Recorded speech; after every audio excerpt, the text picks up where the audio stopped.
ভূতুর মায়ের মৃত্যুর পর সে যেন বড্ড একা হয়ে পড়ে। সৎ মায়ের কাছেও সে যেন চক্ষুশূল। মাতৃস্নেহের কাঙাল ভূতু পায় না তার পিতার সান্নিধ্য। অভাবের সংসারের জোয়াল কাঁধে টেনে প্রাণপণে লড়াই করে চলেছে ভূতুর বাবা। তবুও সৎ মায়ের ঘরের সন্তানের অযত্ন বেশ ভালোভাবেই বোঝেন তিনি। অন্যদিকে স্বামী কর্তৃক বিতাড়িতা পুষ্পা বোঝে না তার অপরাধ। সে ফিরে যায় তার বৃদ্ধা মায়ের নির্জীব কুটিরে। কিন্তু গ্রামীণ সমাজ তাকে প্রত্যাখ্যান করে। অগত্যা জীবিকার তাগিদে পথে নামতে হয় পুষ্পকে।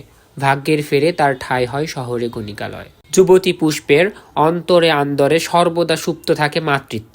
তার এই মাতৃত্ব আরও প্রগাঢ় হয় ভূতুকে কাছে পেয়ে। অচেনা এই পুষ্পকে ভালোবেসে তাই দূরে চলে যেতেও কার্পণ্য করে না এক সিমটি শান্তির তৃষ্ণায় তৃষিত অনঙ্গবাবু। এভাবেই নিশিবদ্ধ হয়ে ওঠে মাতৃস্নেহ বঞ্চিত শিশু এবং সন্তানহীনা বারবনিতার এক অপরূপ উপাখ্যান। দীর্ঘ ৩ বছর পর শুরু করতে যাচ্ছি বিভূতিভূষণ বন্দ্যোপাধ্যায়ের নিশিবদ্ধ দিয়ে। আশা করি ভালো লাগবে এবং আন্তরিকভাবে দুঃখিত। আমি পাস্টে অনেকগুলো কাজ শুরু করেছিলাম যেগুলো এখনও শেষ করতে পারিনি। আশা করি খুব তাড়াতাড়ি সেগুলো শেষ করব। সাথে থাকার জন্য ধন্যবাদ।